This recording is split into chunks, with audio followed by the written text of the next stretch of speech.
अस्सलामुअलैकुम वरहमतुल्लाहि वबरकातुहू। शह नशीन पर तशरीफ़ फरमा गुजरात के मजलिस इत्तेहादुल मुस्लिमीन के सदर जनाब साबिर भाई साहब, मौलाना खलील अहमद साहब, मौलाना लातूरी साहब, मौलाना फरीद अशरफी साहब, गुजरात के मजलिस इत्तेहादुल मुस्लिमीन के मोतमद सैयद खुर्शीद साहब और सूरत के मजलिस इत्तेहादुल मुस्लिमीन के सदर वसीम कुरैशी साहब, मोअज़्ज़िज़ हाज़रीन इकराम, बुज़ुर्गान मिल्लत, मेरे गयूर नौजवान साथियों, इज़्ज़तदार माँ और बहनों, आप तमाम का बेहद शुक्रिया कि आपने अपना कीमती वक्त निकाल कर आज के इस जलसे में शिरकत की। मैं आपको शुरुआत में ये बात बताना ज़रूरी समझता हूँ कि ना सिर्फ ये पैगाम सूरत की आवाम तक पहुँचे बल्कि गुजरात की पूरे आवाम को और साथ ही साथ गुजरात में बीजेपी को भी, कांग्रेस पार्टी को भी और आप पार्टी को भी ये पैगाम पहुँचे कि आने वाले विधानसभा में इंशाअल्लाह ताला मजलिस इत्तेहादुल मुस्लिमीन पूरी ताकत के साथ गुजरात के असम्बली इंतखाबात में इलेक्शन लड़ने की पूरी तैयारी कर रही है। और आज आप लोगों का फ़ख़ीरुल मिसाल, खैर मुक़द्दम और फिर यहाँ पर हज़ारों की तादाद में जमा होना इस बात का पैगाम देता है कि इंशाअल्लाह ताला सूरत में भी मजलिस इत्तेहादुल मुस्लिमीन एक नया सियासी इनक़लाब सूरत की सरज़मीन पर लिखने जा रही है। मेरे अजीज़ दोस्तों और बुज़ुर्गों, मैं आपको ये पैगाम देने आया हूँ कि हमारा वतन अजीज़ हो या गुजरात रियासत हो, इस लोकतंत्र में जब तक आप अपनी एक सियासी आवाज़ को नहीं पैदा करेंगे, आपके और हमारे मसाइल हल होने वाले नहीं हैं। आप याद रखिए मेरी इस बात को कि जमहूरियत की तल्ख़ हकीकत ये है कि जब तक आपके पास आपके वोट से आपके नुमाइंदे कामयाब नहीं होंगे, आपके मसाइल हल नहीं किए जाएंगे।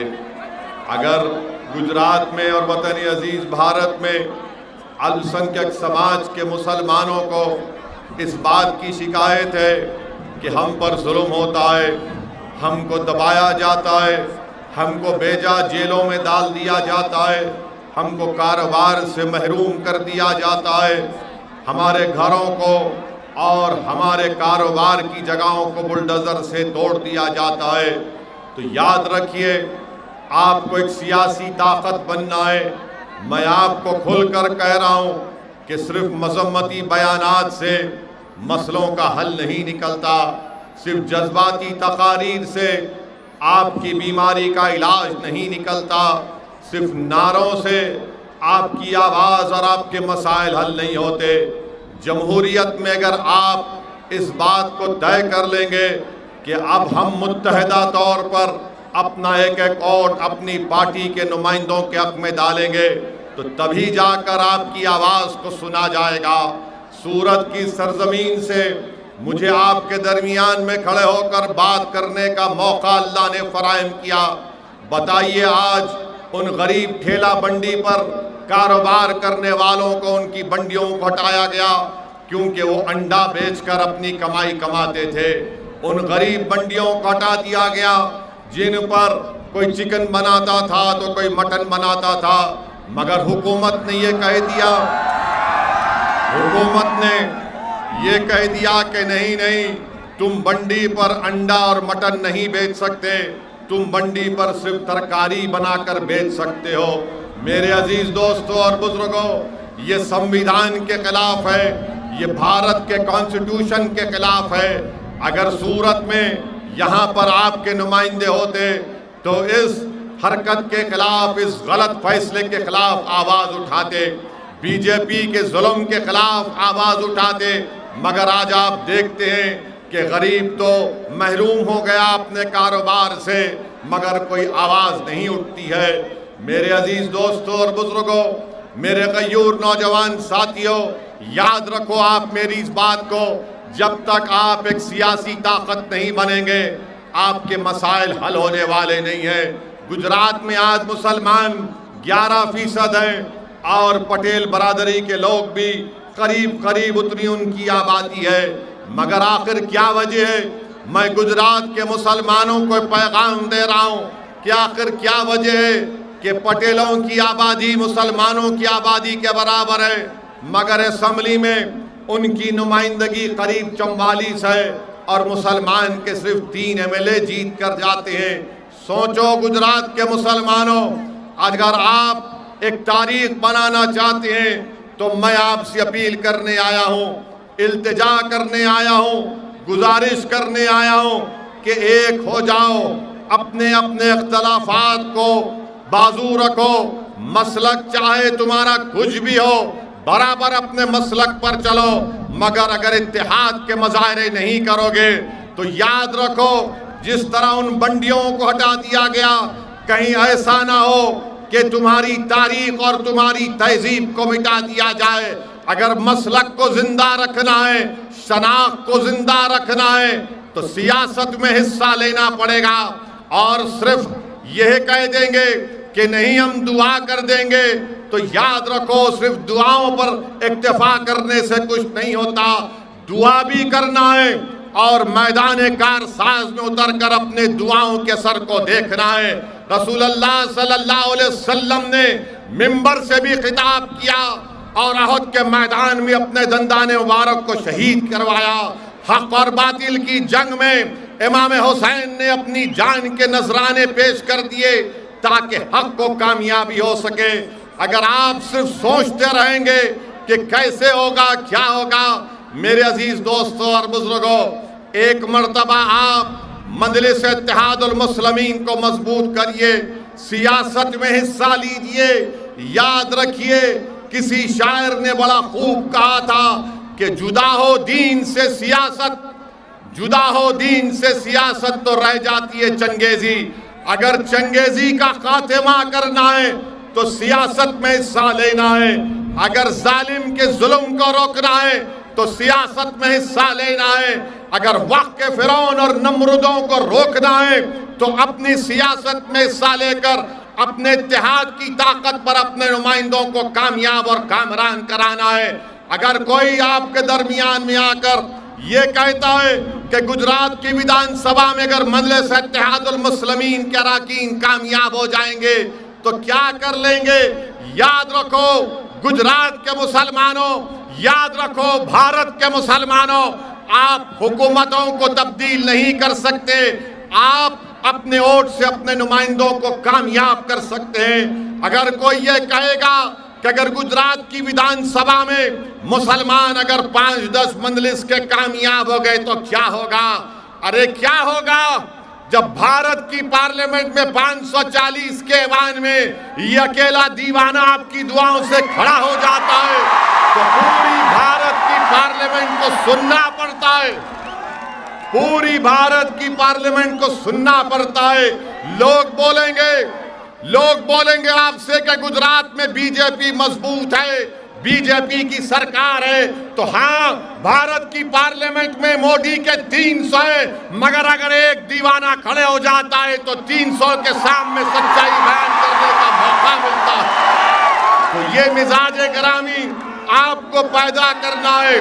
सुनो मेरे सूरत के नौजवानों, मैं उलमाए किराम की और मशाइखीन उज़्ज़ाम की मौजूदगी में लबकशाई कर रहा हूँ।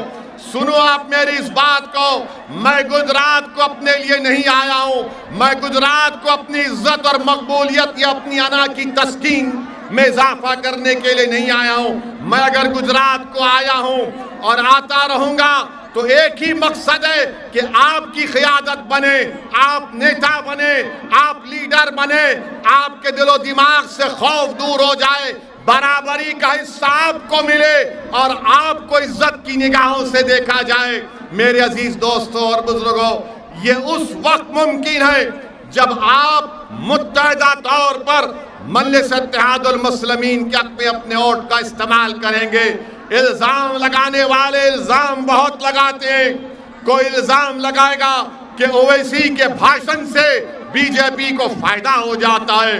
कोई कहेगा कि मजलिस के इलेक्शन लड़ने से बीजेपी का फायदा हो जाता है। मैं आपको बता रहा हूं कि मेरे भाषण से ना हमारी पार्टी के इलेक्शन लड़ने से किसी को फायदा या नुकसान नहीं होता। मैं इलेक्शन लड़ता हूं तो मेरी पार्टी को फायदा हो। मैं इलेक्शन इसलिए नहीं लड़ता कि किसी को फायदा पहुंचे या किसी को नुकसान पहुंचे। इल्जाम लगाने वालों इल्जाम लगा लो। जब तक अल्लाह असदुद्दीन ओवैसी को जिंदा रखेगा मैं अपना काम करता रहूंगा। जब तक अल्लाह सुब्हानहू तआला अपने फजल और करम से मेरे जान और माल की हिफाजत करता रहेगा मैं बोलता रहूंगा, मैं लड़ता रहूंगा।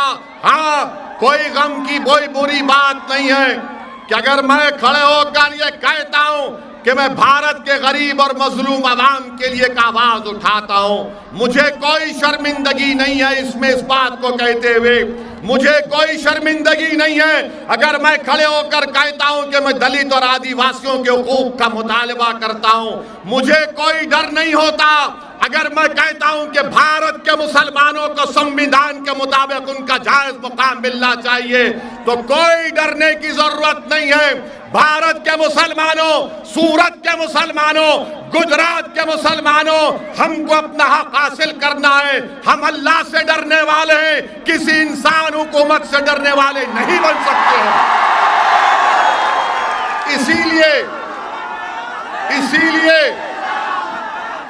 इसीलिए आपसे अपील करने आया हूं कि आज आपको अपने इत्तेहाद की ताकत पर अपनी एक सियासी आवाज को मजबूत करना है। छोड़ दीजिए उन कांग्रेस पार्टी को जो अनकरीब में कांग्रेस पार्टी भारत से के सफ़े हस्ती से खत्म होने जा रही है इंशाअल्लाह ताला। कांग्रेस पार्टी नहीं मुकाबला कर सकती बीजेपी और मोदी का। अगर कोई जानता है कैसे बीजेपी को रोका जाए तो उसका नाम असदुद्दीन ओवैसी और मजलिस इत्तेहादुल मुस्लिमीन है। ये कांग्रेस के कायदीन राहुल गांधी में दमखम नहीं है कि मोदी को रोक सके, ना मोदी का जवाब दे सके।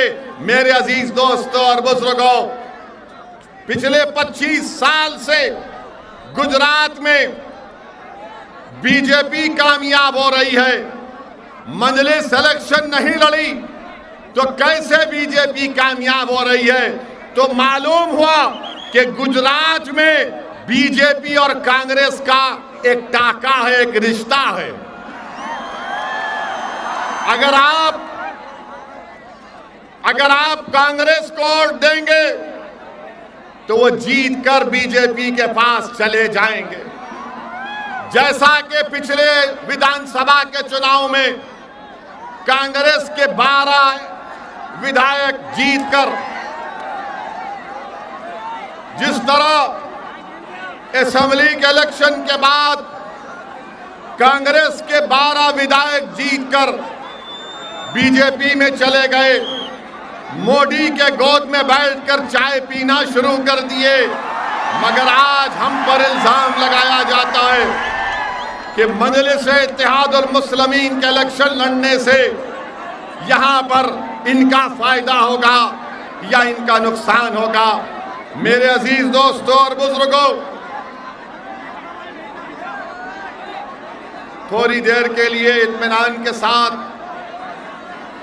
मैं आपके जज्बात की कदर करता हूं और आपसे अपील करूंगा कि 15-20 मिनट के लिए आराम से मुझे जो कहना है, मुझे जो पैगाम देना है उसको सुन लीजिए। तो मेरे साथ दुरूद शरीफ पढ़िए कि अल्लाहुम्मा सल्ली अला सय्यदिना मुहम्मद अब्दिका रसूलिका नबी उम्मी आले साहबे सल्लिम। नारा लगाइए मेरे साथ, नारे तकबीर, नारे तकबीर। मेरे अजीज दोस्तों और बुजुर्गों, जो दूसरी बात मैं आपके सामने रखना चाह रहा था वो ये है कि आज हमारे वतन अजीज में, हमारे मुल्क भारत में हर चीज को ये इल्जाम लगा दिया जाता है कि ये हुआ तो मुसलमानों की तरफ से हुआ, अगर ये गलत हुआ तो मुगलों की वजह से हुआ।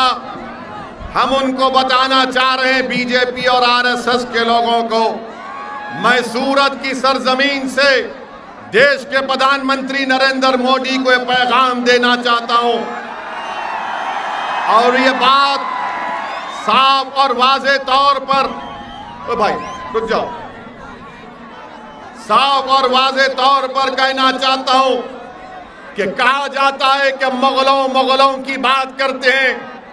अरे भारत का मुसलमानों का मुगलों से कोई ताल्लुक नहीं है, याद रखो। हमारा ताल्लुक उन लोगों से है जो अहले दिल थे, सूफी थे, जिन्होंने इस्लाम को भारत को लाया। अगर भारत में पहली मस्जिद मुगलों ने नहीं बनाई थी, भारत में पहली मस्जिद अगर बनाई गई तो केरला में बनाई गई थी। वो बादशाह थे, बादशाह दीन का नहीं होता, आलिम दीन का होता है। सूफी जो होता है उसका ताल्लुक दीन से होता है।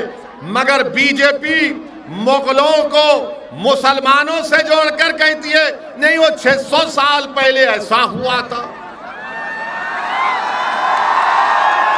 500 साल पहले ऐसा हुआ था, 450 साल पहले तोड़ी गई, अब हम उसमें खोद के देखेंगे।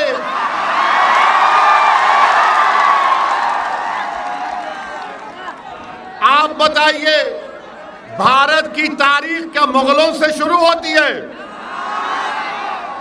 भारत, ये जो भारत बना, अगर कोई संगी आपसे कहेगा, कोई अगर मुसलमानों का दुश्मन आपसे कहेगा कि आज मुगलों की वजह से ऐसा हो रहा, तो उनसे पूछना भारत कैसे बना। 50,000 साल पहले अफ्रीका से लोग भारत को आए थे।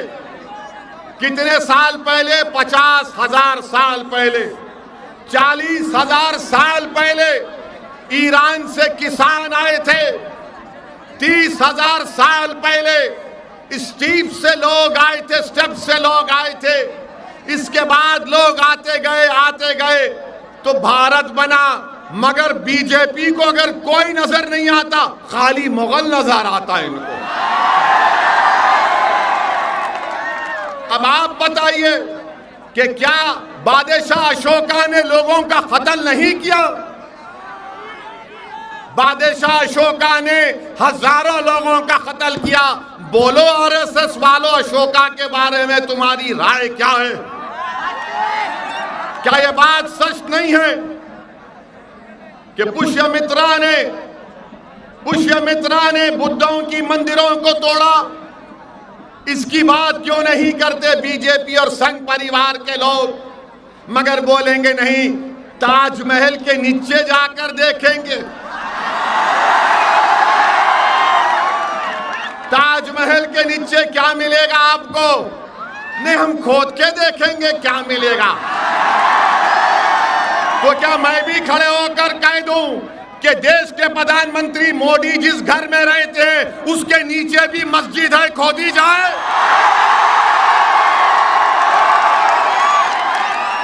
अगर तुम्हारी आस्था है तो मेरी आस्था नहीं है। क्या मोदी की आस्था ओवैसी की आस्था से बढ़कर है या बराबर है? बताओ आप। ये देश आस्था पर नहीं चलता मोदी जी। ये देश चलेगा तो संविधान पर चलता था और चलता रहेगा। भारत का मुसलमान किराएदार नहीं है, हिस्सेदार है। आप ले जाकर मुगलों से मिलाते हैं। अरे मुगलों से हमारा रिश्ता नहीं था। वो मुगल जितने बादशाह थे उनकी बीवियां कौन थी? किससे शादी की थी उन्होंने? क्या उसका जिम्मेदार आप मुझे बनाएंगे? आप जाके पूछो औरंगजेब से मुझे क्या करना है। अब जाके पूछो अकबर से, जहांगीर से, शाहजहां से। और क्या मोदी जी, क्या आपने बहादुर शाह जफर की खबर पर फूल नहीं चढ़ाए थे? हमको जिम्मेदार, हाँ मुगल अगर जिम्मेदार हैं तो यकीनन औरंगजेब जिम्मेदार है पेट्रोल की कीमत का। अकबर जिम्मेदार है बेरोजगारी का, और शाहजहां जिम्मेदार है कीमतों में जो इजाफा हो रहा है। अब खुश हो गए बीजेपी वालों, हमने मुगलों को जिम्मेदार करार दे दिया, पेट्रोल का जिम्मेदार। कीमत अगर पेट्रोल की बढ़ गई मोदी जी तो औरंगजेब जिम्मेदार, नौजवान को नौकरी नहीं है तो अकबर जिम्मेदार, कीमतें बढ़ रही तो शाहजहां जिम्मेदार। ये जिम्मेदारी हम देने तैयार हैं। मगर अशोका को क्यों भूल गए, पुष्यमित्रा को क्यों भूल गए? इनके बारे में भी बोलना चाहिए ना, नहीं बोलेंगे तो आपको खुलकर कहना है कि हमारा ताल्लुक मुगलों से नहीं है। हाँ वो बादशाह थे जो मुल्क पर हुकूमत किए, जिस तरह अशोका ने किया, जिस तरह कृष्णदेवराया ने किया, जिस तरह पुष्यमित्रा ने किया, उन सब ने किया, चंद्रगुप्त मौर्य ने किया। मगर आप ये मुगलों के पीछे पड़ गए और मुगलों को हमसे जोड़ते हैं। सुनो, अगर भारत का मुसलमान का किसी से ताल्लुक है, उसका ताल्लुक है अल्लामा फजल खैराबादी रहमतुल्लाह अलैह से। वो अल्लामा फजल खैराबादी जो काले पानी की सजा काटी और अपनी जान की अजीम कुर्बानी दे दी। सुनो संगियो, अल्लामा फजल खैराबादी ने अंग्रेजों से माफी की भीख नहीं मांगी। हमारा ताल्लुक है तो जौहर बरादरान से है, हमारा ताल्लुक है तो मौलाना अबुल कलाम आजाद से है, हमारा ताल्लुक है तो उन रेशमी रुमाल की तहरीक चलाने वाले महमूद अल हसन साहब से है, हुसैन अहमद मदनी से है, हमारा ताल्लुक किसी से है तो माल्टा की जेल में मुसीबत और मसाइब के मुश्किलात को सामना करने वालों से। अरे मुगलों को लाकर हमारे गले में क्यों बांध रहे हो? आप बांध लो। भारत की आजादी में सबने हिस्सा लिया था और इसीलिए जब मुल्क आजाद हुआ तो हमने यह फैसला लिया कि हम तारीख में नहीं जाएंगे बल्कि हम तारीख बनाएंगे भारत के लिए। हम तारीख में नहीं जाएंगे, हम तारीख बनाएंगे भारत के लिए। मगर आज क्या हो रहा है कि नहीं, वो ज्ञानवापी की मस्जिद आपकी नहीं है। अरे बाबरी मस्जिद चले गई तो क्या आप ज्ञानवापी भी जाने देंगे? आप बोलो, अहद लोगे कि मस्जिदों को आबाद करोगे? नौजवानों, क्या तुम अहद लोगे कि अब तुम मस्जिदों को आबाद रखोगे? क्या जिस तरह जुमे में नमाज पढ़ते उस तरह फजर में पढ़ोगे? तो क्या कल सुबह जाकर मस्जिदों को और चकाचक भर दोगे? अगर हम मस्जिद की हिफाजत नहीं करेंगे तो कौन करेगा?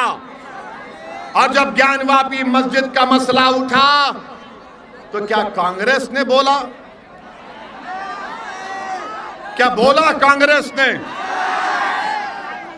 क्या राहुल गांधी ने बोला? क्या आम आदमी पार्टी के केजरीवाल ने बोला? किसने बोला? फिर क्या नाम था बोलने वाले का? क्या नाम था बोलने वाले का? क्यों बोला वो? इसलिए कि भारत का ये हिस्सा है, संविधान का हिस्सा है, 91 का कानून है और कोई मस्जिद को, मंदिर को हाथ नहीं लगा सकता। मेरे अजीज दोस्तों और बुजुर्गों, अगर आप 10 मिनट है हमारी बात सुन लीजिए, आराम से बैठिए, एक नारा लगाइए, नारे तकबीर। मेरे अजीज दोस्तों और बुजुर्गों, बीजेपी गुजरात में डिस्टर्ब्ड एरियाज एक्ट का कानून बनाया, डिस्टर्ब्ड एरियाज एक्ट का कानून बनाया और आपके सूरत में, अथवा में, सलाबतपुरा में, हेलो हेलो मोदी जी को बोले तो माइक भी डर रहा उनसे, मगर हम नहीं डरते, हम सिर्फ अल्लाह से डरने वाले। तो मैं आपसे कह रहा था, डिस्टर्ब एरियाज एक्ट सलाबतपुर में, चौक बाजार में, शहीदपुर और लाल चौक में अब तक 2017 से डिस्टर्ब एरियाज एक्ट लगा दिया गया। 2002 से अल्हम्दुलिल्लाह सूरत में कोई फसाद नहीं हुआ। मजलिस इत्तेहादुल मुस्लिमीन इस बात का मुतालबा करती है कि गुजरात से डिस्टर्ब एरियाज एक्ट को ख़त्म किया जाए। और आप जानते हैं कि सूरत के मजलिस के सदर ने सर अरे सर रुक जाइए।